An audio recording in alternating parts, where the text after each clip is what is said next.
Bonjour à tous, je vous propose aujourd'hui de suivre l'audition de Pascal Saint-Amand.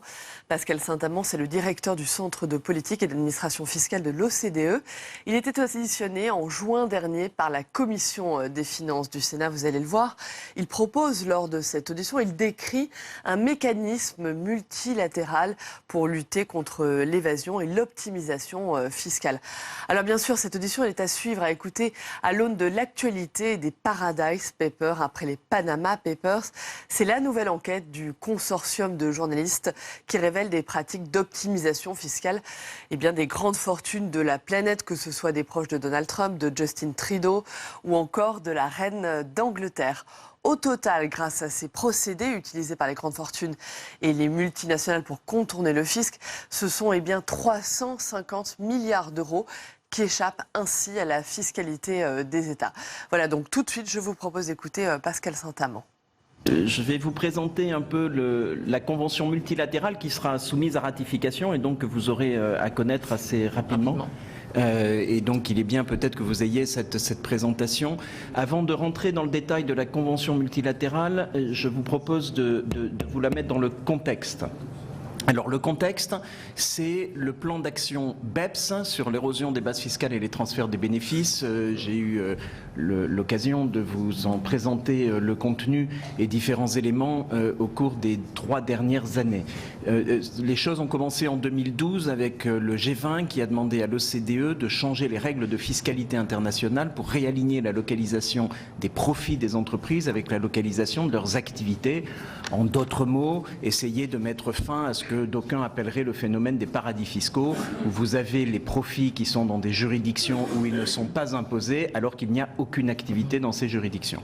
Il y avait 15 mesures qui avaient été adoptées par le projet BEPS, et sur les 15 mesures, 3 d'entre elles étaient liées au changement des conventions fiscales. Or, vous connaissez les difficultés inhérentes à la modification des conventions fiscales. Les conventions fiscales sont des conventions bilatérales.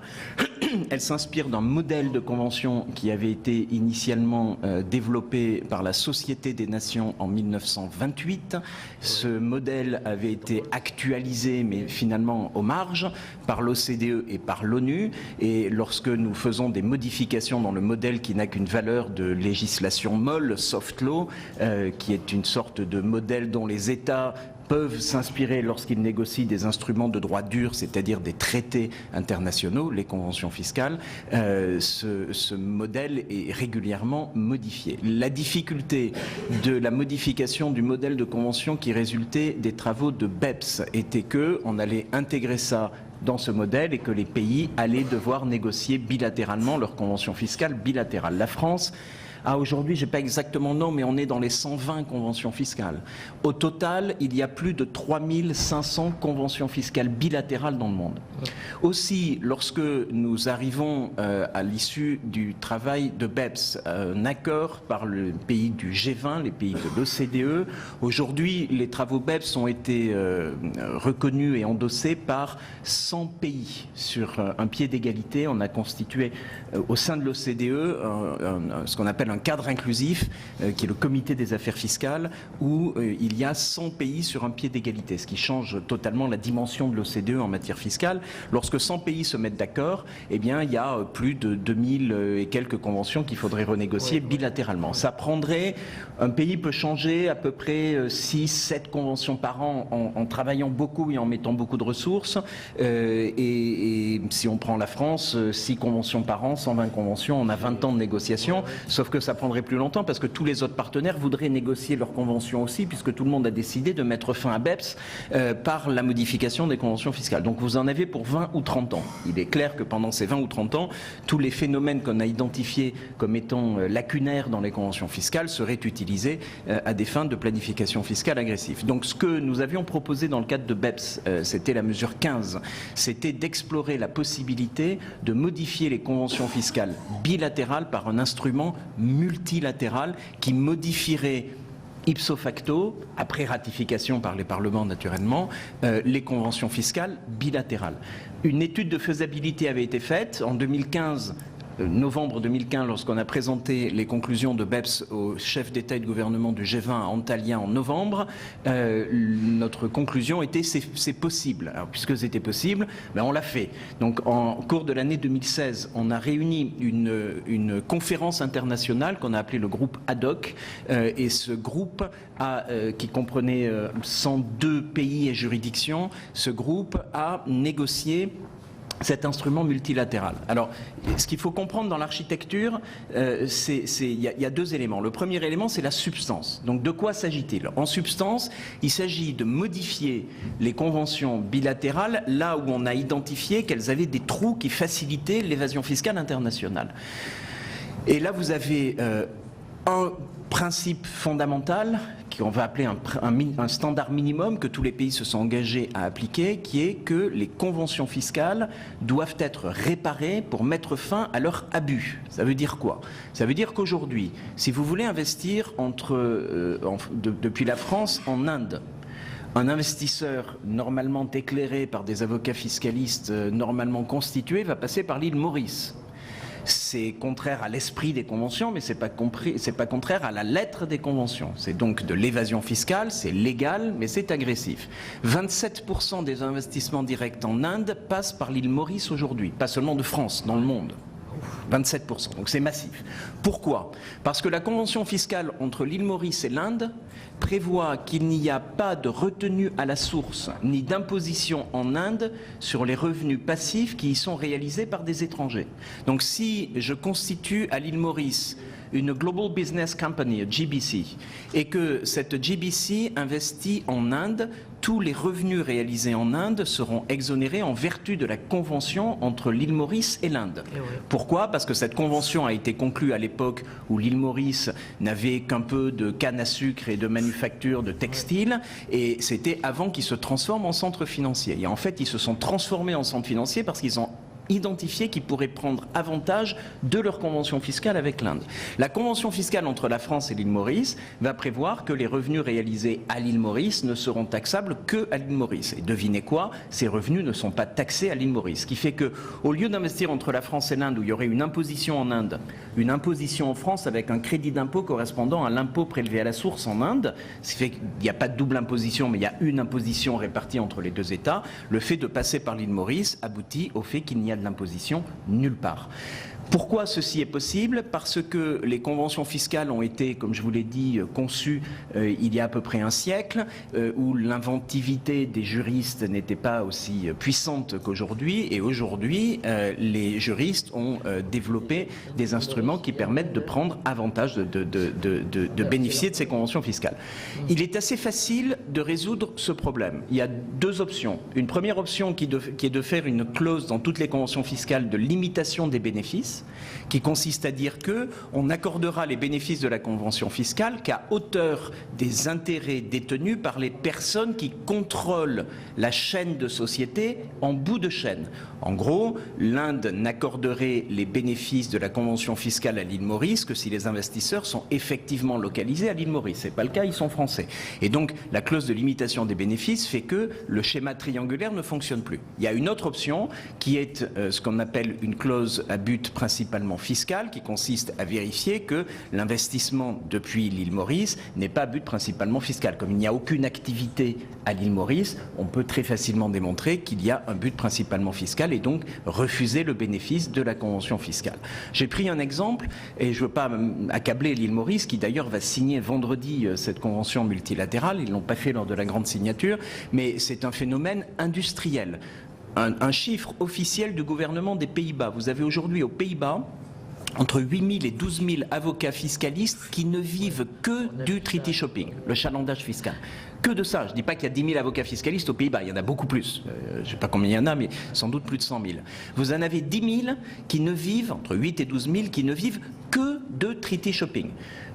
Ça s'illustre par quoi? Le fait que vous avez 3 fois le volume du produit intérieur brut de flux entrant aux Pays-Bas, d'investissement direct, et 3 fois le volume du produit intérieur brut des Pays-Bas de flux sortant. Donc c'est bien un passage de treaty shopping. Ça, c'est une clause de substance. On sait comment réparer les conventions fiscales, il suffisait de le faire, que tout le monde se mette d'accord et qu'on intègre ça dans les conventions fiscales et que l'on obtienne que tous les pays utilisés à des fins de treaty shopping, de chalandage fiscal, signent la convention.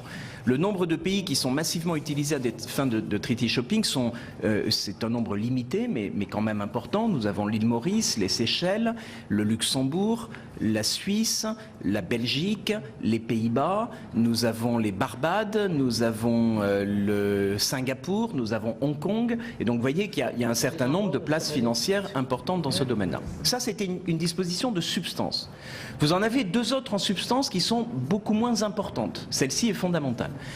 L'autre stipulation de substance est relative à la définition de l'établissement stable. À partir de quand une entreprise qui fait des activités sur un autre territoire devient taxable sur cet autre territoire sans y être incorporée? La définition de l'établissement stable, telle qu'elle existe dans le modèle de convention fiscale actuelle, est dépassée. Elle est dépassée parce qu'elle permet des schémas agressifs de type commissionnaire. Vous avez une entreprise de distribution qui, dans la nuit, va changer tous les contrats avec son quartier général, qui le plus souvent va être aux Pays-Bas. En changeant tous les contrats, vous transformez un distributeur qui fait en moyenne une marge de 15 à 20% en un commissionnaire qui va faire une marge de 2 à 3%. Donc dans la nuit, vous voyez des milliards s'évaporer par un simple changement contractuel.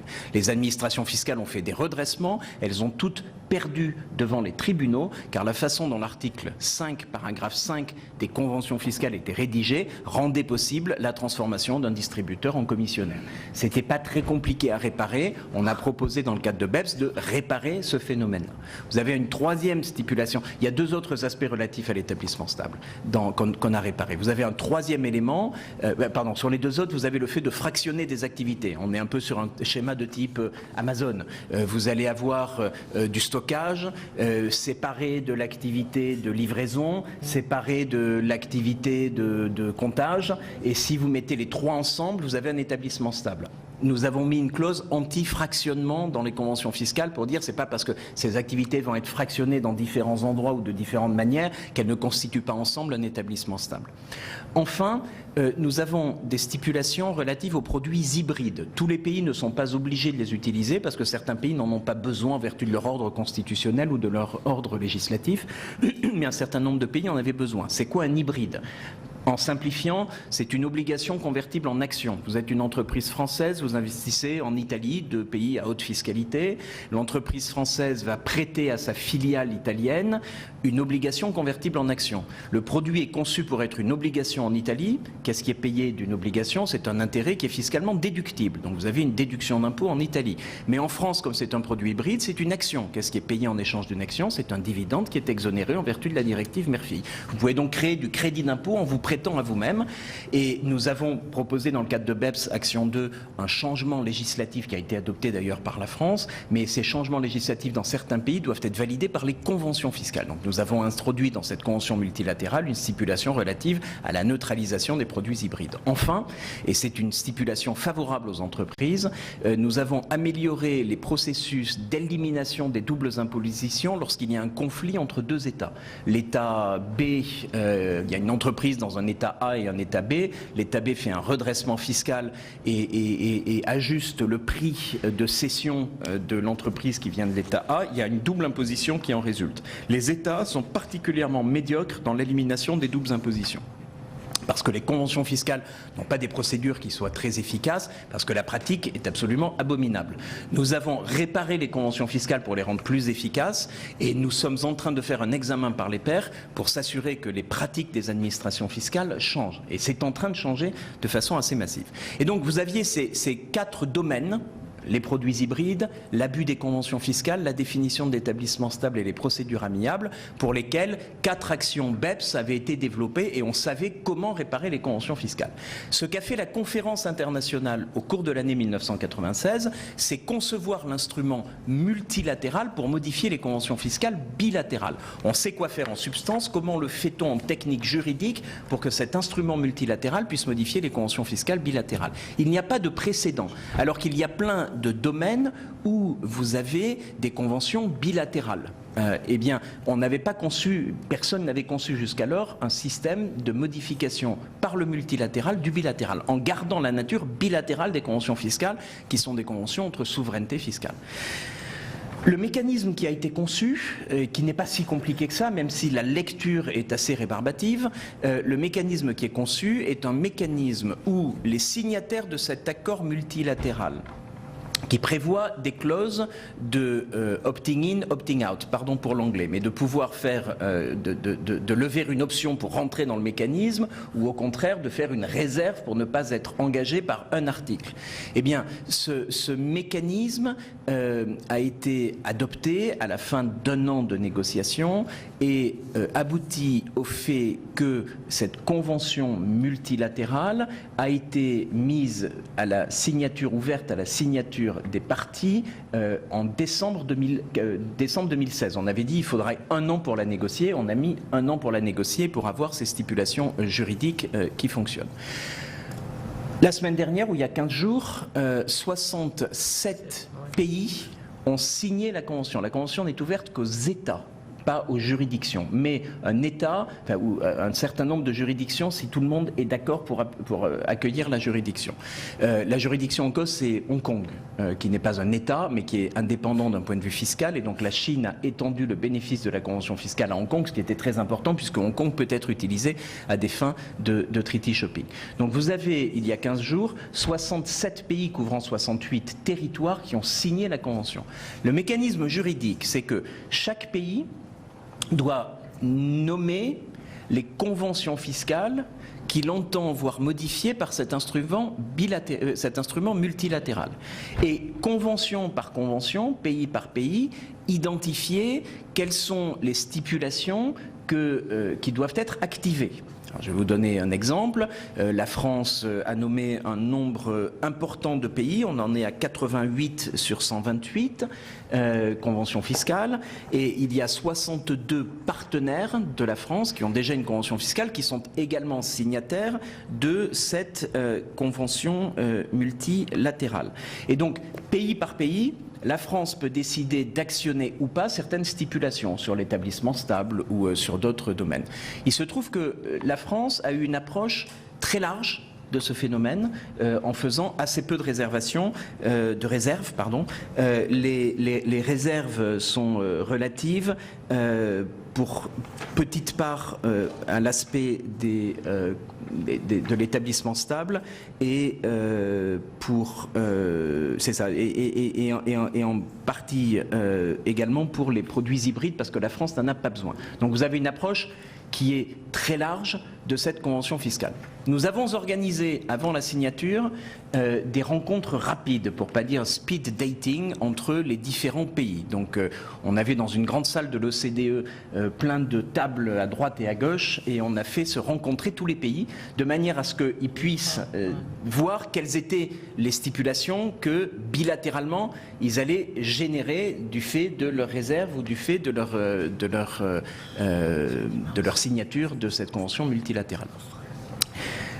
Une fois signé, cet instrument doit être soumis à ratification, naturellement, et lorsqu'il sera soumis à ratification par les parlements, les pays devront arrêter la liste de leurs réserves. Donc la liste de la réserve des réserves qui ont été indiquées lors de la signature est une liste indicative qui peut être modifiée jusqu'à la ratification de l'accord. C'est un aspect important parce qu'un certain nombre de pays partenaires de la France qui ont exposé des réserves, notamment sur la définition d'établissement stable, sont susceptibles de lever ces réserves avant leur ratification. Et il est également possible, et plus que vraisemblable, qu'un certain nombre de pays viennent signer cette convention multilatérale avant que la France la ratifie, ou même après que la France la ratifie, puisque la ratification vaudra aussi pour les signatures et ratifications ultérieures de partenaires, ce qui veut dire qu'on a un instrument qui est en vie, on a un instrument dynamique qui devrait modifier, pour revenir à la disposition principale relative à l'abus des traités, qui devrait modifier les conventions fiscales et protéger la France du treaty shopping. Plus un pays a un réseau large de conventions, plus il est exposé à ce que ces conventions fassent l'objet d'un treaty shopping. S'il est plus facile de passer par l'état C ou par l'état D pour aller dans l'état B, eh bien je prendrai ces différentes routes. Et donc plus mon réseau est large, plus je suis exposé. Et la France est exposée, mais demain, après que vous aurez ratifié cette convention, sera protégée de l'abus des conventions fiscales. Comme je vous le disais en entrée, ceci sauve probablement 20 ans de négociations, beaucoup de ressources, beaucoup d'énergie, et aussi pour vous, beaucoup de ratifications, puisque vous aurez ratifié une fois au lieu de ratifier sans doute 80 ou 90 conventions in fine. Donc on est en présence d'un instrument qui est innovant, qui intéresse beaucoup d'autres organisations internationales qui ont des conventions fiscales, des conventions non pas fiscales, mais des conventions bilatérales qu'ils souhaiteraient modifier comme ça d'une fois. Quand tout le monde se met d'accord sur un point, pourquoi renvoyer ça à des négociations bilatérales? Donc voilà l'état des lieux, voilà ce qui va être très prochainement soumis à ratification, et nous serons naturellement disponibles pour répondre à toutes vos questions et vous dire quels pays ont fait quoi dans ce domaine. Les pays ont publié lors de la signature la liste de leurs réserves, et nous sommes en train de développer un système d'information qui sera disponible dans les 10 jours qui viennent et qui vous permettent très facilement de vérifier quel est le droit applicable entre la France et n'importe lequel de ses partenaires, pour savoir quelles sont les stipulations qui ont été activées de façon bilatérale, via cet instrument multilatéral. Donc vous taperez France-Pays-Bas, vous verrez est-ce que la convention entre la France et les Pays-Bas est impactée par cet instrument multilatéral? Oui. Et ensuite, article par article, vous verrez quelles sont les modifications, ce qui accroît considérablement la lisibilité de l'instrument, car aujourd'hui, il faut faire pas mal de jonglage entre des documents en PDF qui ne sont pas faciles à lire. Donc vous aurez ça, on est en train de raffiner les choses, et c'est pour ça qu'on va prendre une dizaine de jours supplémentaires avant que cet instrument soit disponible. Merci beaucoup.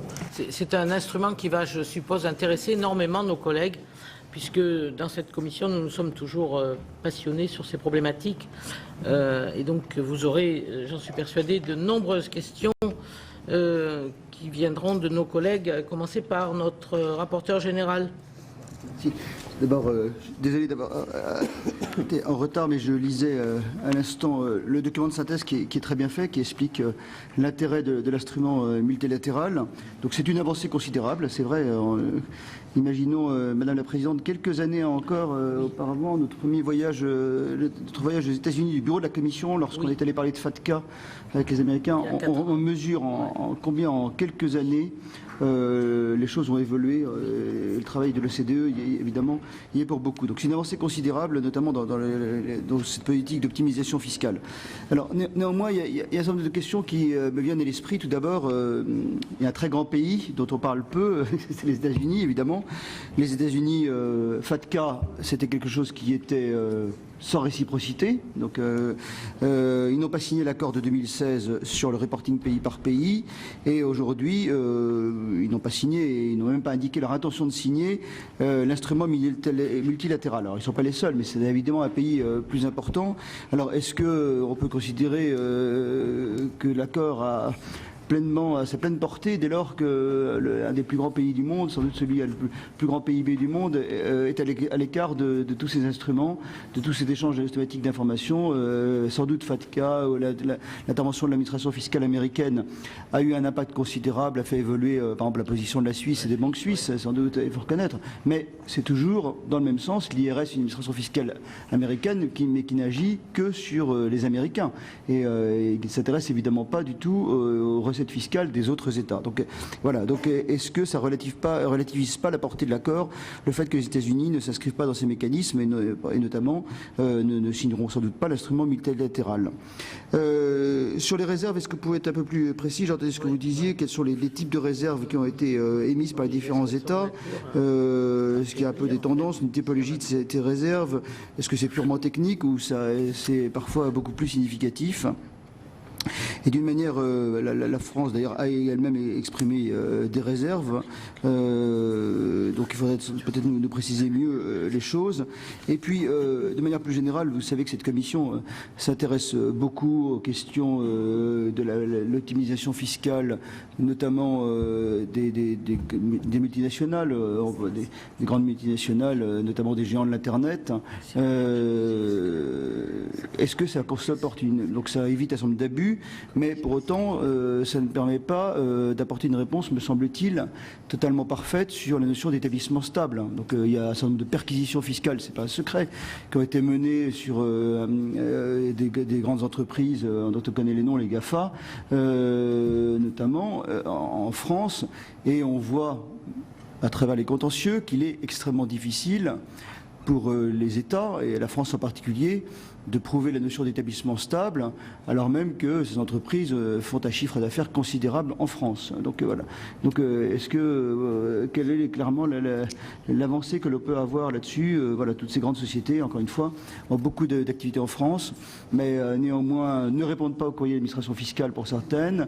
Lorsqu'il y a des actions un peu plus fortes, comme des perquisitions, elles disent nous n'avons pas notre siège, nous n'avons pas d'établissement fiscal en France, et on voit toute la difficulté qu'il y a à pouvoir avoir une part de la fiscalité qui normalement reviendrait aux États eu égard au niveau de chiffre d'affaires, de résultats faits en France. Donc là-dessus, ça ne me semble pas répondre là-dessus. Et puis peut-être une dernière question concernant un pays en particulier, même si on ne va pas rentrer dans le détail.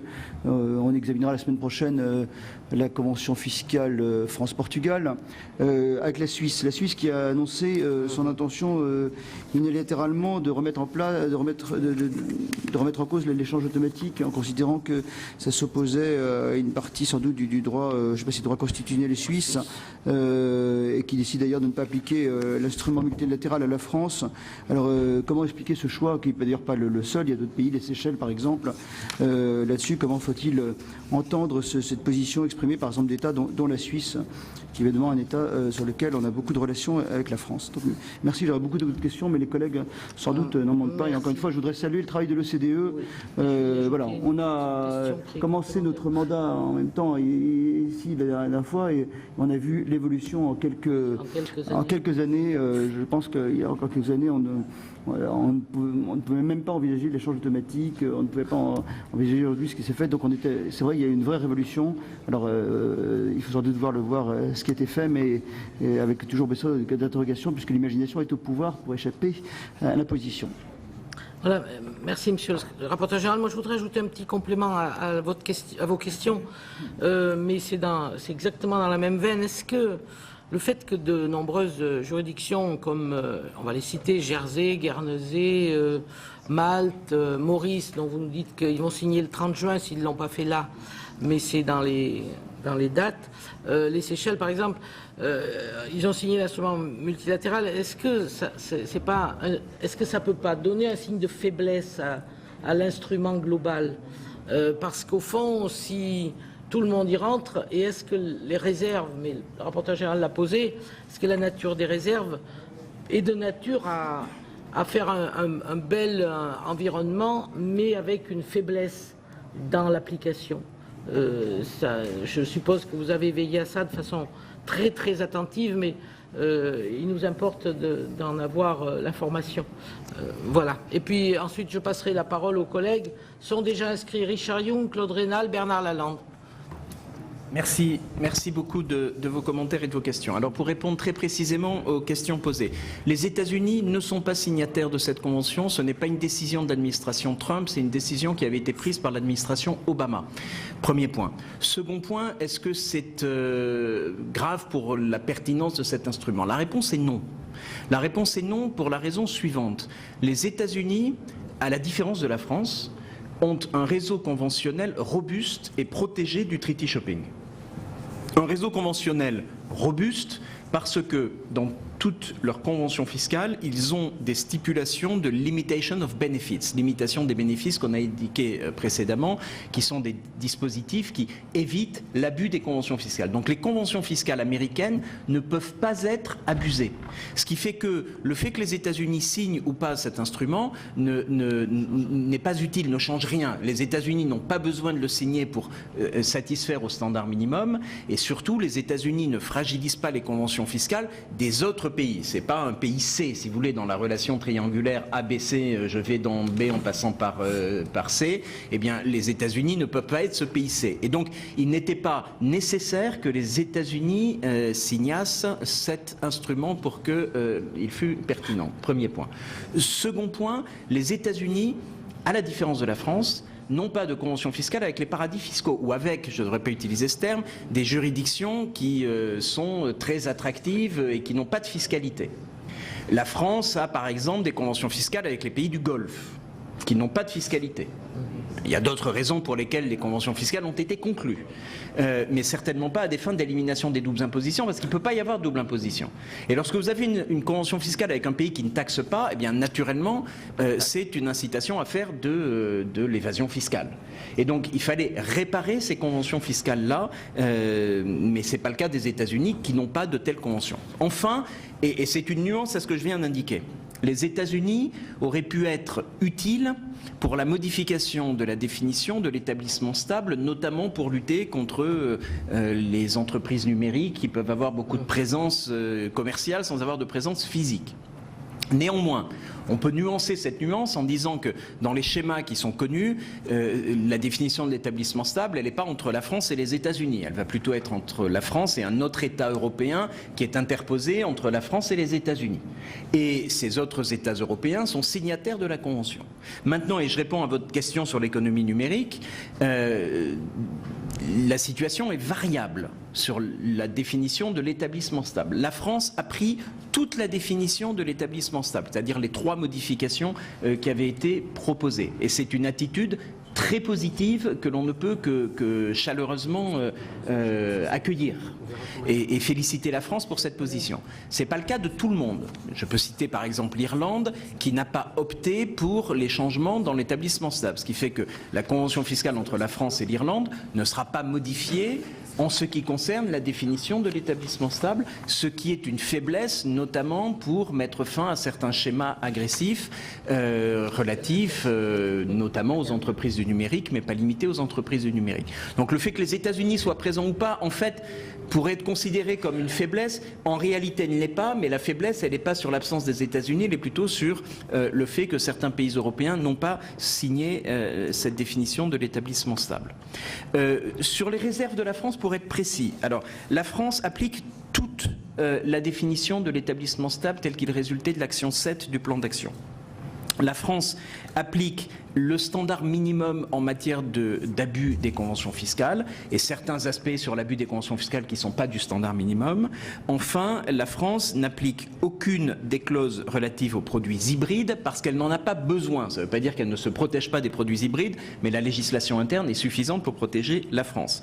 Enfin, la France applique totalement le standard minimum d'abus des conventions fiscales et le standard minimum pour améliorer les procédures amiables, notamment en permettant aux contribuables d'initier les procédures amiables dans n'importe quel des 2 États en cause, alors qu'auparavant c'était dans l'État où les redressements avaient été faits. Enfin, la France a opté pour une clause d'arbitrage lorsqu'une procédure amiable ne se conclut pas dans un délai raisonnable de 2 ans, et elle a émis quelques réserves. Il y a 4 réserves qui sont exprimées sur ce point, notamment dans les cas où il n'y aurait pas de double imposition ou dans des cas criminels, enfin, qui ont été listés et qui sont assez limités. Donc la France a une approche très positive et très constructive de la Convention, d'autant plus nécessaire qu'elle a un très large réseau conventionnel.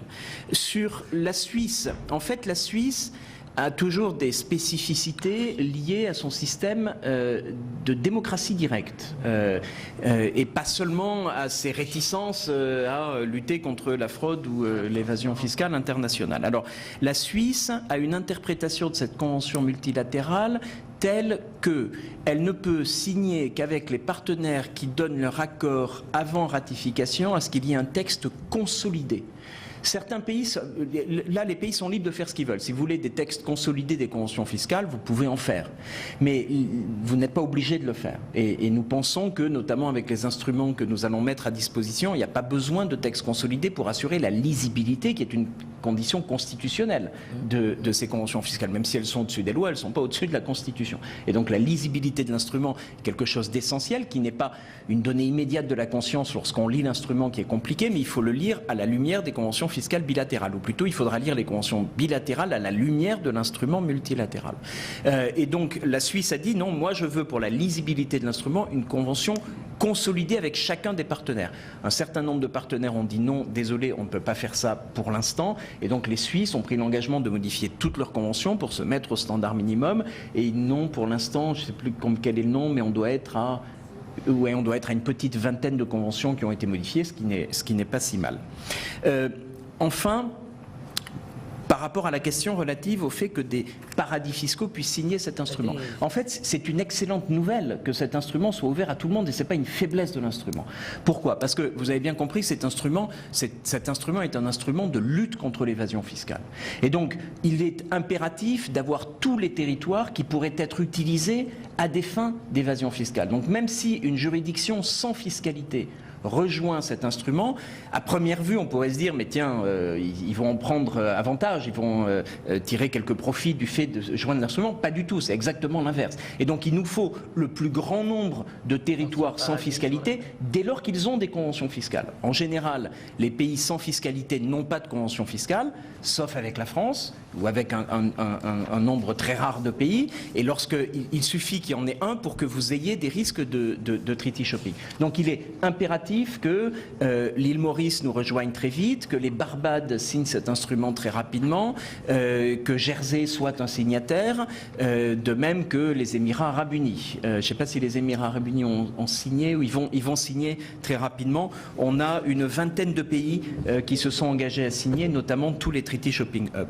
Enfin, et je m'arrête avec ça, sur l'économie numérique, sachez que le G20 à Baden-Baden, les ministres des Finances du G20, et ceci sera renouvelé la semaine prochaine à Hambourg par les chefs d'État et de gouvernement, ils nous ont mandaté à l'OCDE pour produire un nouveau rapport sur comment taxer la numérisation de l'économie. Donc les travaux ne sont pas finis et ce n'est sans doute pas par la définition d'établissement stable qu'on arrivera à la meilleure ou la plus efficace des solutions. Donc on est en train d'y travailler, le rapport sera produit en avril prochain. Ça ne manquera pas d'intéresser nos collègues qui ont beaucoup travaillé là-dessus et qui continuent, je crois, à se passionner. Merci, Monsieur le Directeur. Richard Young a la parole. Il sera suivi de Claude Rénal. Merci, Madame la Présidente, et merci à notre orateur. Moi, j'ai une remarque générale qui est que on est admiratif devant les progrès que vous avez faits dans ce domaine pourtant très difficile de la fiscalité. Quand on voit les difficultés que l'on a à faire avancer n'importe quel dossier au niveau international, dans quelque domaine que ce soit, et que ça dure 10 ans, 20 ans, 30 ans, je pense au brevet par exemple, le brevet unitaire européen, ça fait 40 ans qu'on est en train de le faire, et on n'a pas conclu encore. Et vous, un peu comme les Cosaques de Napoléon, vous traversez les grandes plaines et en quelques années... Donc, enfin, je pense pas aux Russes là, hein, mais vous aboutissez quand même d'abord à la première convention, hein, la convention générale, et puis à ce système assez comment dirais-je, assez intelligent et simple, en tout cas en apparence, de modification des conventions bilatérales, même si au fond ça va quand même aboutir à des matrices carrées qui ne vont pas être toujours d'une grande simplicité à lire. Je pense que les conseillers fiscaux vont avoir un peu de boulot, mais ils seront contents, ça va leur faire de revenus. Allez, il y a ça. Et puis en même temps, on voit bien, et alors on se réjouit de tout ça, et des pays qui n'ont pas de base de fiscalisation et qui servent de... Bon. Et puis en même temps, on voit bien que continue tout un tas de mécanismes d'évasion fiscale qu'on a tous en tête. Il y en aura toujours. Et je pense pas que aux GAFA, mais à un grand nombre, et en particulier le fait qu'au niveau européen, nous soyons toujours dans le marasme. Oui. Avec un certain nombre de pays, vous en avez cité un, qui n'applique pas les règles ou refuse d'appliquer des règles qui permettraient d'avancer. Donc, on a un sentiment un peu ambivalent. Moi, j'avais deux questions. Donc là, c'est les grands mécanismes que vous avez évoqués. Vous n'avez pas parlé des prix de transfert. Je ne sais pas si c'est volontaire, mais c'est quand même un des principaux outils de ça. Peut-être pouvez-vous nous en dire plus. Et je me demandais s'il y avait vous aviez des projets de convention dans d'autres domaines. On a parlé du numérique, mais par exemple dans l'économie collaborative, qui peut être un centre, ou dans d'autres domaines. Et puis je voulais vous demander où on en était dans l'application, la mise en œuvre de la Convention sur l'échange de données, qu'on avait eu un peu de mal sur lequel on avait eu un peu de mal à aboutir, mais on a abouti. Bon, ça, il y avait un peu de problème avec la Suisse, mais où est-ce qu'on en est? Est-ce que ça marche bien? Est-ce que les États-Unis jouent le jeu? Voilà. Merci à Richard Yung. Claude Rénal, ensuite Bernard Lalande. Oui, monsieur le directeur, merci de votre exposé. On a toujours l'impression, en vous entendant, avec votre art de la synthèse, d'être plus intelligent à la sortie, en tout cas qu'à l'entrée, sur ces questions fiscales. Donc je voulais vous en remercier. C'est toujours agréable. Deuxième point, je trouve que l'OCDE, dans mon esprit, alors, c'était une organisation internationale un peu mystérieuse, Oui, c'était. très à l'aise sur les statistiques, sur des visions générales, sur des perspectives. Mais, c'est la première fois, me semble-t-il, mais je peux me tromper, qu'on est dans de l'opérationnel OCDE. En tout cas, je le ressens comme ça, soit que je n'ai pas une bonne vision de l'OCDE, soit que ce soit la réalité, c'est-à-dire qu'on soit sur une évolution importante et avec un résultat qui, effectivement, est tout à fait intéressant sur un sujet qui est majeur. S'il y a cette évolution quand même, et cette vitesse, c'est que je pense que l'ensemble des pays, finalement, connaissent cette difficulté et qu'il fallait la résoudre. Et que plus aucun pays ne pouvait faire semblant de ne pas voir, finalement, le sujet. Mais vous me direz. Quelques remarques. D'abord, question. Vous avez parlé du mois de juin et de 67 pays qui avaient signé ce système international. Il y en a plus de 100, je crois, qui avaient participé à la réflexion. Donc comment les choses vont se poursuivre? Est-ce qu'il y a un calendrier, etc. Deuxième sujet, ratification. Alors moi je me méfie toujours du mot ratification, parce que dans certains pays, la ratification, ça peut être très très très long. Est-ce que c'est encadré là aussi? Je crois que vous en avez dit un mot, mais est-ce que vous pouvez y revenir? Et finalement, dans quel délai tout ça pourrait être réellement utilisable? J'avais lu un article de votre secrétaire général évaluant à l'époque les montants en jeu à hauteur de 250 milliards de dollars. Est-ce que vous confirmez ce chiffre? Est-ce qu'il a évolué depuis cette présentation? Et lorsqu'on parle de 250 milliards de dollars au niveau mondial, ça représente quoi pour la France? Quelle est l'estimation qui est faite sur ce sujet? Un troisième point, c'est que l'OCDE a non seulement travaillé sur ce point, mais travaille sur un autre sujet qui a commencé à produire aussi des effets, en particulier en France d'ailleurs, qui est le Forum global pour la transparence et l'échange automatique des données. Là aussi, il y a un calendrier vers la fin de l'année. Est-ce que vous pouvez nous en dire un peu plus? Il y aurait 130 pays concernés. Est-ce qu'on est toujours dans cette vision-là? Plus, moins? C'est un sujet, évidemment, qui concerne plus les individus que les entreprises, mais qui est le pendant, d'une certaine façon, d'une politique qui a deux volets. Est-ce que vous pouvez donc nous en dire un mot?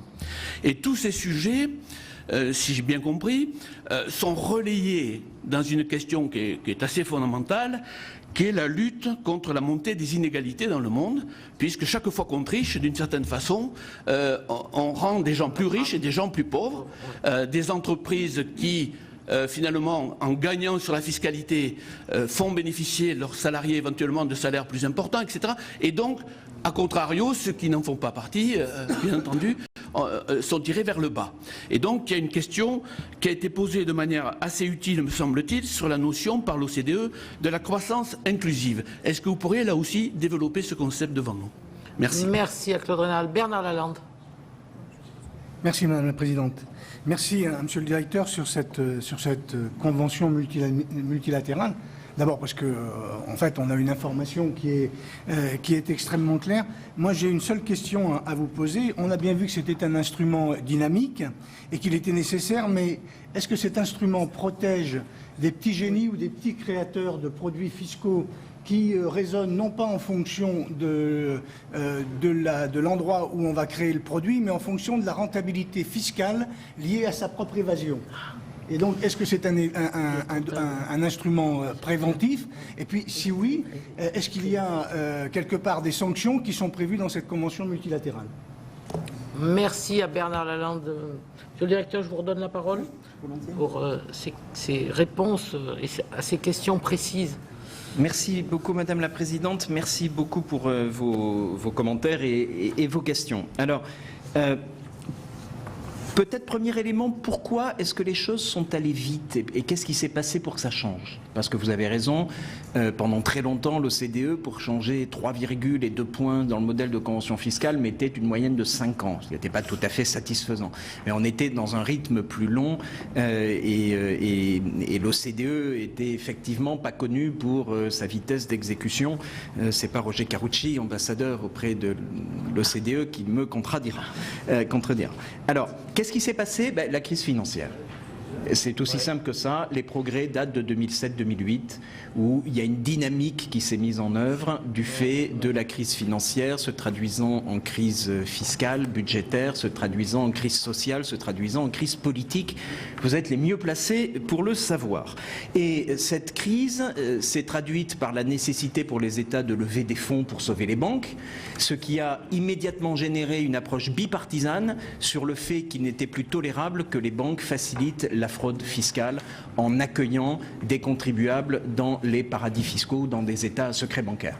Et donc là, il y a eu une vraie dynamique, une fois de plus, de droite comme de gauche, si je peux me parler ainsi, dans tous les pays où les ministres des Finances ont dit on ne peut pas mettre sur la table des milliers de milliards d'euros pour sauver les banques, des banques qui vont elles-mêmes aider les contribuables à ne pas payer des impôts dont on a besoin pour sauver les banques. Et une fois que cette dynamique a été en œuvre, vous en avez une autre qui s'est greffée, et c'est vrai que nous avons essayé de nourrir le G20 d'idées, mais le second volet a été de dire, puisque vous augmentez la fiscalité sur les personnes physiques, vous augmentez l'impôt sur le revenu, globalement au sein de l'OCDE, vous augmentez la TVA qui pèse très lourdement sur les personnes physiques, vous ne pouvez plus politiquement faire face à une situation, quelle que soit la couleur politique du gouvernement, à une situation où les multinationales vont payer très peu, voire pas d'impôts. Pourquoi? Parce que d'obscures règles de fiscalité internationale qui datent d'il y a presque un siècle ne sont plus au goût du jour.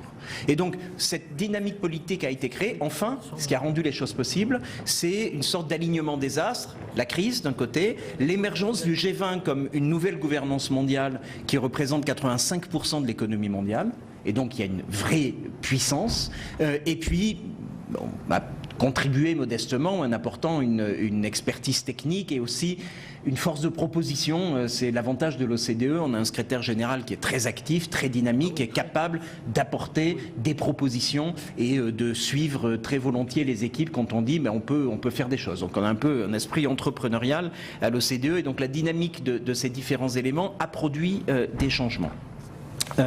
Alors, la lutte contre l'évasion fiscale des multinationales, c'est quelque chose qui va bien au-delà des modifications des conventions fiscales, d'où le plan BEPS. Le plan BEPS, vous vous en souviendrez peut-être, a été demandé par les ministres des Finances du G20 en 2012, à l'automne 2012. Nous avions réussi à l'inscrire dans le communiqué des chefs d'État et de gouvernement de Los Cabos en juin 2012. Je venais d'être nommé directeur, je rédigeais les paragraphes fiscaux du G20, donc j'avais introduit BEPS, qui était juste une idée que j'avais envie de développer au cours des années suivantes.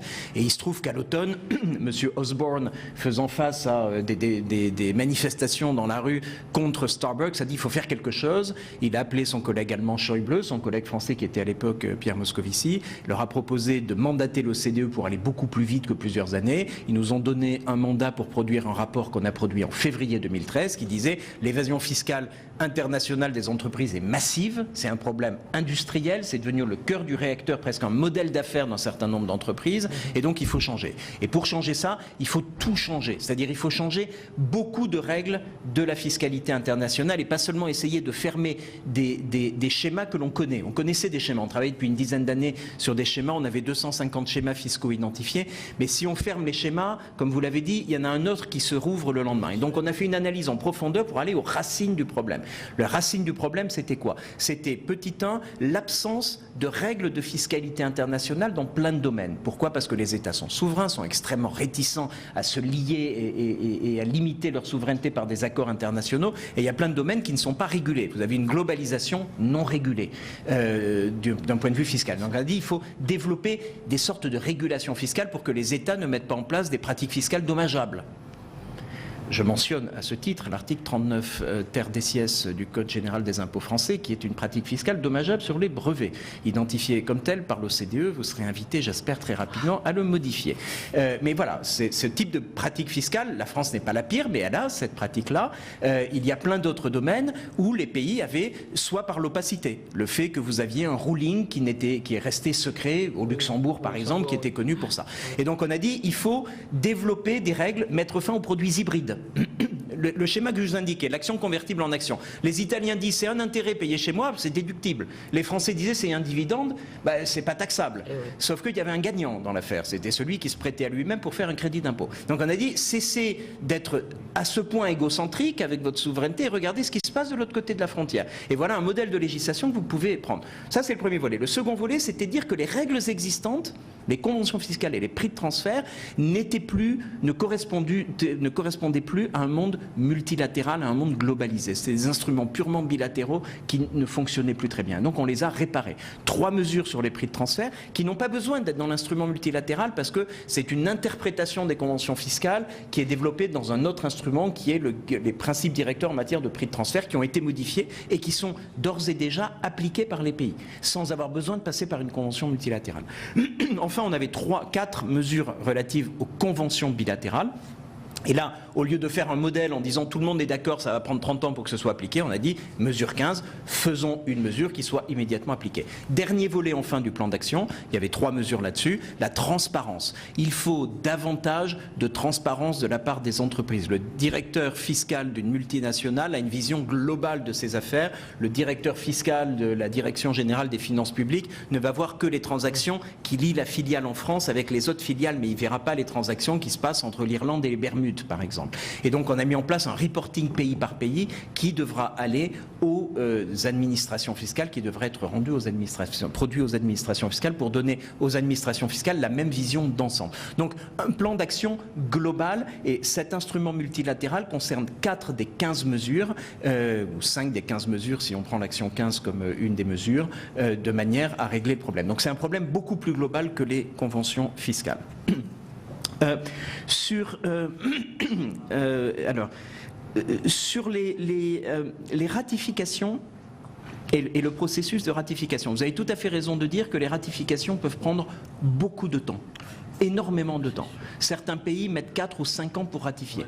La France, d'ailleurs, si je puis me permettre cette impertinence, mais n'est pas dans les pays les plus diligents en matière de ratification des conventions fiscales. Absolument. Et donc, ce qui a été mis en place, parce que c'est très bien d'avoir des instruments, c'est formidable qu'ils soient signés, c'est beaucoup mieux qu'ils soient ratifiés, surtout si on veut mettre fin à des pratiques. Et donc, ce que l'on a mis en œuvre, c'est un système d'examen par les pairs.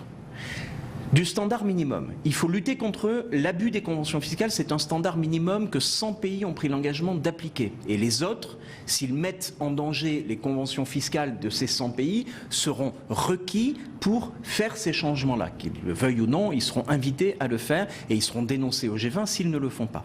Et donc, pour s'assurer que tous ceux qui vont le faire le font bien et dans les délais, on aura un système d'examen par les pairs.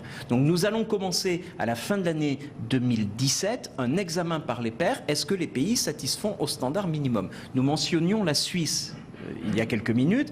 Ils ont une petite vingtaine de conventions modifiées par l'instrument multilatéral. Les Suisses doivent avoir 90 conventions fiscales.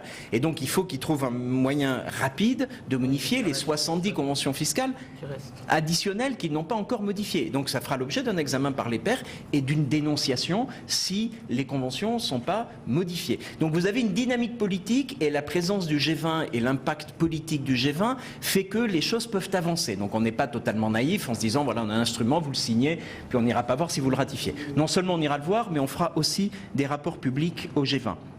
Vous demandiez quel était le montant en jeu. Globalement, le montant est de 250 milliards de dollars. C'est une estimation extrêmement conservatrice. On est tout à fait en bas de l'étiage. À mon avis, on est beaucoup plus élevé. Est-ce qu'on est capable de le décliner pays par pays? Non. Je suis un peu frustré de ne pas être capable de vous dire combien le treaty shopping coûte. Parce que ça, on devrait pouvoir y arriver. Il y a un rapport des Pays-Bas qui identifiait que les pays en voie de développement perdaient à cause du treaty shopping. Les pays en voie de développement sont les grands perdants du treaty shopping, pas seulement, mais beaucoup. Parce qu'ils ont des droits de retenue à la source en général plus élevés que les pays développés. Ils les perdent totalement avec le treaty shopping. Et on était sur des montants de plusieurs milliards. Donc il y a beaucoup d'argent dans le treaty shopping. Une raison simple, si vous avez 10 000 avocats fiscalistes aux Pays-Bas qui ne vivent que de ça, vous imaginez le chiffre d'affaires que ça représente et vous imaginez l'économie d'impôt qui est bien supérieure au chiffre d'affaires que ça représente. À l'île Maurice, vous avez 13 000 professions juridiques qui ne vivent que de ça, qui sont d'ailleurs extrêmement inquiets. J'ai beaucoup d'amitié et de respect pour eux. Ils sont dans une situation extrêmement difficile. On a laissé faire ça pendant 20 ans et aujourd'hui on leur demande de mettre fin à ça alors qu'ils n'ont pas vraiment de modèle d'affaires alternatif pour cette place. Donc vous avez une vraie difficulté économique pour le pays qu'il faut prendre en compte. On travaille avec l'île Maurice là-dessus. Il y avait une autre question qui était relative aux autres travaux. En fait, lutter contre l'évasion et la fraude fiscale, il y a deux volets. Il y a un volet de transparence, qui est l'échange de renseignements, puis vous avez un volet de réparer les règles de fiscalité internationale pour mettre fin à l'évasion fiscale des entreprises. Donc je crois avoir essayé de vous montrer que sur l'évasion fiscale des entreprises, on ne ferme pas un schéma ici ou là, on a tué les racines du mal. Est-ce qu'il y aura de l'évasion fiscale? Bien sûr, mais au lieu d'être le cœur du réacteur et le modèle d'affaires, je pense que ça sera marginal. On optimisera toujours à la marge. Le problème, c'est qu'hier, on n'optimisait pas à la marge, on optimisait massivement, on réduisait. Donc je pense que là, on a changé de paradigme, si on veut le formuler comme ça. On est en train de passer dans un monde où la fiscalité, et du fait de la publicité des travaux BEPS, ça a été une part de la stratégie, elle est, comme on dit en anglais, dans le boardroom, c'est-à-dire la question de la fiscalité maintenant est arrivée dans les conseils d'administration. Les présidents d'entreprises en sont soucieux parce que c'est leur réputation qui est en jeu. Pas la réputation personnelle, mais la réputation de la société et donc les risques de perdre du chiffre d'affaires et du profit. Donc je crois qu'on est vraiment sur un changement de dynamique. L'évasion fiscale internationale était massive, majeure et tolérée, presque facilitée par l'inaction des États. Aujourd'hui, on a complètement changé de paysage. Et donc, il y aura toujours des gens qui prendront des risques, il y aura toujours de la planification fiscale. Elle ne sera plus possible parce que les instruments ont changé et l'environnement a changé. Donc, je pense qu'on est sur quelque chose de marginal parce qu'on a régulé la globalisation. L'autre volet, vous avez posé une question là-dessus, c'est la transparence. Alors, il y a une petite redondance là, ou un point commun. Il y a des aspects de transparence dans BEPS. Vous l'avez vu sur le reporting pays par pays, mais aussi sur la publicité des rulings. On ne peut plus faire un ruling sans en informer automatiquement tous les partenaires. Mais le vrai sujet de la transparence, de l'échange de renseignements, c'était faire en sorte que les pays à secret bancaire échangent les renseignements avec les pays qui souhaitent taxer leurs contribuables qui avaient de l'argent abrité dans ces États à secret bancaire. Dans ce domaine-là, depuis 2008, les changements sont phénoménaux. En 2008, vous aviez en tout et pour tout 42 traités ou conventions entre un pays à secret bancaire et un pays sans secret bancaire pour échanger des renseignements. 42. Aujourd'hui, on est à 7000. On est à 7000 parce qu'on a cette convention multilatérale, l'autre convention multilatérale à laquelle vous faisiez référence, que l'on a étendue, et j'avais fait ça en 2009, on avait fait un protocole pour que cette convention qui date des années 80 du Conseil de l'Europe soit ouverte à tous les pays du monde. Et donc cette convention, telle qu'amendée par le protocole de 2009-2010, est maintenant signée par 111 pays, et il y a 21 pays, je crois, qui sont en voie d'accession à cet instrument. Donc on aura, avec 111 signataires, c'est assez simple, la formule mathématique vous conduit à 7000 relations bilatérales. Avec une vingtaine d'autres pays, je ne sais pas combien on va monter, peut-être 8000, mais tout le monde est couvert. Et le fait de signer la convention multilatérale fait que vous ne pouvez plus choisir les partenaires avec lesquels vous allez décider d'échanger des renseignements ou pas. Vous le faites avec tout le monde, pour l'échange de renseignements à la demande. On est sur un changement fondamental. Encore fallait-il que les pays aient des législations qui prévoient que l'information fût disponible ou fut accessible par l'administration fiscale. Et là, il y a plein de pays qui avaient signé des accords, mais qui ne pouvaient pas les appliquer puisque l'information n'existait pas. Vous aviez des actions aux porteurs. Vous n'aviez pas d'obligation comptable pour des sociétés offshore. Et ça, vous l'aviez de façon massive. Nous avons, via le Forum mondial, qui aujourd'hui comprend 142 pays sur un pied d'égalité. 142 pays. C'est l'OCDE, mais il n'y a pas 35 membres, il y en a 142. Eh bien, le Forum mondial fait un examen par les pairs. Le Forum mondial a fini la première phase de l'examen par les pairs. Donc on a examiné les 140 pays et ils ont une notation globale de très conforme à pas conforme. La menace d'une liste par le G20 suite aux Panama Papers de l'an dernier, nous avions suggéré au G20 de produire une liste lors du sommet de Hambourg de la semaine prochaine, a conduit les États qui étaient un peu à la traîne à changer radicalement au cours des 15 derniers mois. Je vais vous donner 2-3 exemples. Tout ceci sera publié à midi d'ailleurs. Alors je sais que c'est public, on va anticiper un peu, mais tous les pays, par crainte d'être sur la liste, ont changé. Par exemple, Panama, les Bahamas, les Émirats arabes unis et quelques autres qui refusaient de signer la convention multilatérale ont signé ou vont signer, ont fait la demande de signer la convention multilatérale. Panama l'a non seulement signée, mais l'a ratifiée, passant d'une vingtaine d'accords d'échange de renseignements à 111. Un changement absolument massif.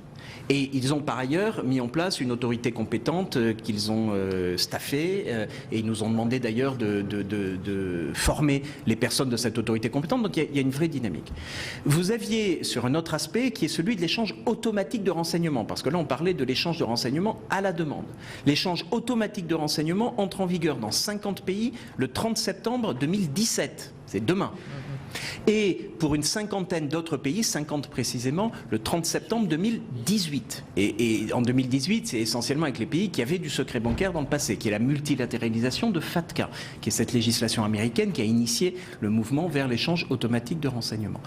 L'an dernier, au moment des Panama Papers, 5 pays avaient refusé de prendre l'engagement de faire de l'échange automatique de renseignements. Panama, le Liban, le Bahreïn, Nauru et Vanuatu. Tous les pays à qui on a fait la demande ont d'ores et déjà pris l'engagement de faire de l'échange automatique de renseignements. Le seul qui n'a pas fait sont les États-Unis, qui font en partie de la réciprocité sur FATCA, mais pas totalement. Ceci étant, les États-Unis ont des pouvoirs d'accès massifs à l'information en interne. Ils ont réglé le problème de Delaware lors d'un décret présidentiel de novembre dernier qui n'a pas été défait. Et donc, on ne peut pas dire que les États-Unis seraient le paradis fiscal ultime, comme certains essayent de le faire croire, parce que ça les arrange de pouvoir traîner un peu les pieds. Donc, vous avez cet échange automatique de renseignements qui va entrer en vigueur. Ça nécessite des changements législatifs et des changements pratiques majeurs de la part des banques et de la part des pays. Nous sommes en train à l'OCDE, c'est une autre activité que l'on ne faisait pas et que l'on fait par nécessité, parce que les pays nous l'ont demandé, il faut construire les tuyaux. Ça fait beaucoup de tuyaux, alors j'ai pas fait le calcul, mais 100 relations bilatérales, enfin 100 pays qui, chacun d'entre eux ont des relations bilatérales, ça fait des milliers de tuyaux à construire. Un tuyau informatique, ça coûte plusieurs millions d'euros. C'est pour ça que les 100 pays se sont tournés vers nous et nous ont dit: est-ce que vous pouvez négocier avec un prestataire de service la construction d'un tuyau qui sera utilisé par tous, sans centralisation de l'information naturellement, mais avec toutes les problématiques de protection de la confidentialité et de sécurisation informatique. Et donc tout cela est crypté, protégé, et donc nous sommes dans la phase de test. On a embauché des hackers pour essayer de faire craquer le système avant qu'il soit en œuvre au mois de septembre. Donc nous développons ça pour un coût extrêmement limité. Ça coûte quelques millions d'euros, alors que si les 100 pays avaient dû le faire chacun, on aurait été sur plusieurs centaines de millions d'euros. Donc ces choses-là sont en train d'arriver, et on verra si ça fonctionne. On verra si les institutions financières répondent aux obligations juridiques dans leur pays. Donc c'est un système. Aujourd'hui, nous allons rendre publiques les dernières évaluations du Forum mondial. Tous les pays, pratiquement, sont largely compliant, largement conformes. Il n'y en a qu'un, hélas, qui est non conforme, c'est Trinidad et Tobago. Et ce n'est pas vraiment un centre financier, ils sont un peu perdus, et donc on essaye de les aider pour sortir de là. Et il y en a très peu qui sont partiellement conformes, ce qui fait que la liste sera quasiment vide, mais parce que ça a marché. Et surtout, on a la dynamique qui est que demain, c'est-à-dire en 2018, on n'ira pas voir l'engagement à faire de l'échange automatique de renseignements, mais est-ce que toutes les législations ont été prises pour faire l'échange automatique de renseignements. Donc voilà un peu, j'espère avoir couvert vos différents éléments. L'OCDE fait plein d'autres choses. Mes collègues sur l'éducation font PISA, par exemple, qui est quelque chose de connu, pas toujours apprécié ou accordé en France, mais qui est très présent. On lutte, beaucoup d'instruments de lutte contre la corruption. Et cette dynamique, elle est reconnue par les pays candidats à l'accession à l'OCDE. Le Brésil a exprimé il y a 15 jours officiellement son souhait de rejoindre l'OCDE. Donc je pense que ça montre une belle reconnaissance des progrès qui ont été faits. Merci, Monsieur le Directeur. Les îles Vierges sont rentrées dans le dispositif ? Parce qu'on en a souvent parlé. Alors, toutes les juridictions susceptibles de poser des problèmes de transparence sont dans le dispositif, et nous avons un mécanisme pour s'assurer que si un nouveau pays exprime, le Grenade est naturellement dans le dispositif, la Dominique, si vous en trouvez un qui n'est pas dans le dispositif, vous nous le dites et il deviendra membre du dispositif. Voilà. Maintenant, donc c'est fait pour. Il n'y a pas de souci. Et vous avez même Niue qui est dans le dispositif. Panama, bien sûr. Niue est une île qui comprend 1600 habitants au milieu du Pacifique. Il y a un vol par semaine pour y accéder, je ne sais plus, de la Nouvelle-Zélande. Et Niue est dans le dispositif, a même signé la convention multilatérale sur l'échange de renseignements. Ils ne sont pas dans BEPS parce que ce n'est pas pertinent qu'ils soient dans BEPS. Brunei, naturellement. Brunei, oui. D'autres questions? Éric Doligé. Éric Doligé, si vous voulez bien. Oui, merci Madame la Présidente. Oui, Monsieur Saint-Amand, je vais vous poser une question, mais je pense que la réponse pourra être assez courte, si vous voulez bien. Ça concerne la notion de résidence fiscale, qui fait actuellement l'objet de débats importants. Et si nous n'arrivons pas à traiter cette question en tant que telle par l'instrument multilatéral, puisque actuellement, a priori, ça ne semble pas être le cas, elle relève néanmoins du modèle de l'OCDE et des commentaires qui pourraient être modifiés. Or, il y a deux décisions récentes du Conseil d'État, enfin qui ont 2 ans maintenant, qui a jugé que la qualité de résident ne pouvait pas être reconnue à une personne qui n'était pas effectivement imposée dans l'autre État. Ceci permettant bien sûr à l'État de la source de récupérer son droit d'imposer. Ces deux décisions portent sur l'Allemagne et l'Espagne, mais peuvent emporter des conséquences pour l'ensemble des conventions que nous avons signées au niveau de la France. Et actuellement, cette définition pourrait-elle remettre en cause le statut de résident non habituel accordé par le Portugal? Ce sujet permet aux Français retraités, je pense que chacun le sait ici puisqu'on est tous potentiellement retraités, du secteur privé, alors peut-être pas notre cas, d'être exonérés d'impôts pendant 10 ans à condition de vivre pendant 6 ans au Portugal. Je rappelle à cet égard que l'avenant à la convention fiscale entre la France et le Portugal doit être examiné la semaine prochaine, ici même, dans notre commission, avant de passer en séance. S'agissant des personnes morales, une entreprise française investissant dans un autre pays pourrait-elle se voir refuser la qualité de résident si elle bénéficie dans cet autre pays d'une exonération, par exemple au titre d'un investissement dans un secteur particulier, dans une zone géographique à redynamiser par exemple? L'OCDE a-t-elle pris position sur le sujet? Quelle est la position des autres pays? Et le modèle ou ses commentaires pourraient-ils évoluer afin de préciser ces différentes questions? Merci. J'ai 2 autres petites questions, mais je les poserai après parce que cette question me paraît utile très vite et importante pour Éric Doligé et pour nous tous.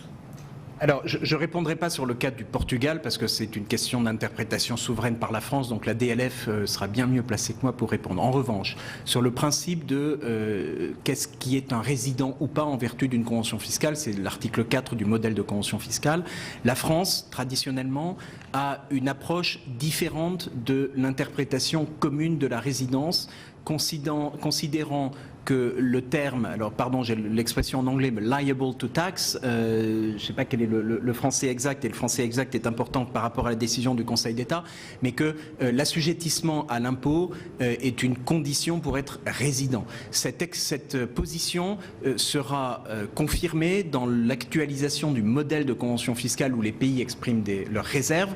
Donc la réserve française sera exprimée de façon encore plus claire qu'elle ne l'était dans le passé. Donc c'est une tradition, c'est une position traditionnelle de la France qui n'est pas en ligne avec l'interprétation commune et qui aboutit, comme vous l'avez indiqué, et le problème que nous connaissons, parce qu'il est souvent débattu à l'OCDE, c'est celui des fonds de pension ou des fonds d'investissement qui peuvent être exonérés. Est-ce que la France peut conserver ou pas son droit de retenue à la source lorsque un flux, un intérêt ou un dividende en général ou une plus-value est versé à un fonds d'investissement non résident qui est exonéré, et en général les fonds de pension comme parfois les fonds souverains sont exonérés. La position française est que cette exonération n'est possible que par une référence explicite dans la convention fiscale bilatérale. Donc c'est un point qui est connu des partenaires de la France. Les décisions du Conseil d'État ne sont pas un changement, ils sont une confirmation de la position de la France, qui veut dire que la France doit modifier ses conventions fiscales bilatérales si elle souhaite assurer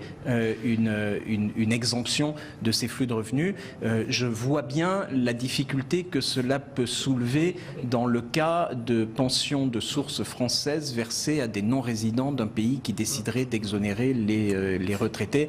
Vous aviez de façon assez ironique un cas inverse, qui est le cas suivant. La France et le Danemark, je ne sais pas si vous avez gardé ça en tête, mais la France avait une convention avec le Danemark. Et la convention avec le Danemark prévoyait que, alors on n'est pas sur l'exonération des fonds de pension, mais on était sur le fait que les pensionnés danois qui venaient en France recevaient non pas une pension sous forme de mensualité, mais sous la forme d'un capital versé. Donc les Danois déduisaient tout au long de leur vie pour leur fonds de pension avec un taux qui est très élevé, qui doit être à 60% quand vous êtes au taux marginal, donc ils déduisaient à 60%.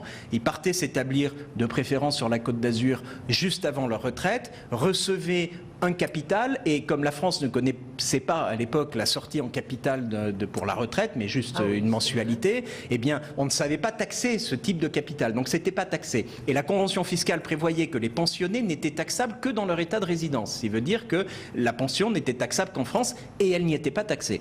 Les Danois ont essayé de renégocier la convention fiscale pendant plusieurs années. Il se trouve que j'étais à l'époque le négociateur français de convention fiscale, et on a fait le tour de négociation le plus rapide de l'histoire, puisqu'en 10 minutes, j'ai fait une proposition aux Danois qui était la proposition de la France arrêtée par le gouvernement, et les Danois ont dit non, désolé, donc on a arrêté la négociation au bout de 10 minutes, et le lendemain la convention était dénoncée par le Danemark, ce qui fait qu'on n'a plus de convention fiscale avec le Danemark. Donc voilà, les questions de pensionnés sont parfois sensibles. Merci beaucoup. Moi, j'ai deux petites questions. Souvent, c'est comment on fait avec ces tuyaux, cette organisation. La première, c'est est-ce que vous pensez que ces nouvelles règles vont simplifier la tâche des entreprises et de leurs conseils ou les compliquer? Et comment l'instrument multilatéral va-t-il s'articuler avec la proposition formulée le 21 juin par la Commission européenne visant à obliger les intermédiaires à déclarer l'utilisation d'un montage fiscal potentiellement abusif et les États s'échanger automatiquement ces informations. Et les marqueurs identifiés par la Commission européenne pour caractériser ces montages correspondent-ils à ceux de BEPS et de l'instrument multilatéral? Et ma deuxième question, c'est avant de signer l'instrument multilatéral, les pays doivent analyser bien sûr chacune de leurs conventions bilatérales afin de déterminer la manière dont celles-ci seront modifiées. Nous, ici, cette tâche incombe à la direction de la législation fiscale, mais d'autres pays n'ont peut-être pas les moyens de ces directions. Est-ce qu'ils font appel à des prestataires privés, peut-être des cabinets internationaux qui seraient libérés peut-être de l'île Maurice, pourquoi pas, puisqu'ils auront moins à faire. Et est-ce que l'OCDE peut apporter une aide à ces pays qui sont membres ou non membres, mais qui est techniquement indispensable, parce que l'analyse doit être finement faite? Merci Madame la Présidente. En ce qui concerne les entreprises, et pour être aussi juste que possible pour refléter leurs préoccupations. Les entreprises disent que cette convention est un casse-tête en ce qui concerne la disposition relative à l'abus des conventions fiscales, car la stipulation de à but principalement fiscal laisse une marge d'interprétation aux administrations et donc peut créer de l'insécurité juridique. Et donc il y a une critique de la part des entreprises. Ma réponse à cette critique, elle est double. Elle est, dans un premier temps, nous avons bien conscience de cette difficulté et c'est pourquoi dans le système d'examen par les pairs, il y aura un mécanisme de suivi de la façon dont les pays appliquent la clause de but principalement fiscal pour s'assurer qu'il n'y ait pas d'abus de la part des administrations. La seconde remarque est que la sécurité juridique absolue conduit à la planification fiscale absolue. Et c'est bien le problème. Et c'est pour ça qu'il faut responsabiliser les entreprises qui gagnent d'ailleurs beaucoup d'argent, les entreprises de conseil fiscal, il faut les responsabiliser. S'il n'y a qu'à cocher la case et que c'est automatique, finalement on n'a pas besoin d'un conseil fiscal bien rémunéré. Donc faire preuve de responsabilité et s'assurer que le but n'est pas principalement fiscal ne me semble pas démentiel. Donc ça introduit un peu d'insécurité juridique, mais en même temps ça fera l'objet d'un suivi et c'est leur travail de faire en sorte qu'il n'y ait pas d'abus des conventions fiscales. L'autre aspect de la réponse, c'est que plutôt que de jongler avec des milliers de conventions dont aucune n'est harmonisée, être dans un environnement juridique où toutes les conventions fiscales suivent les mêmes règles, c'est quand même beaucoup plus sécurisant que d'avoir des conventions françaises qui changeraient tous les 2 ans. Vous auriez 6 nouvelles conventions qui changeraient, mais pas les autres. Et donc là, vous êtes dans un chaos juridique. Cette convention multilatérale nous permet de sortir du chaos juridique. Et donc, en ce sens-là, je pense qu'elle améliore la sécurité juridique.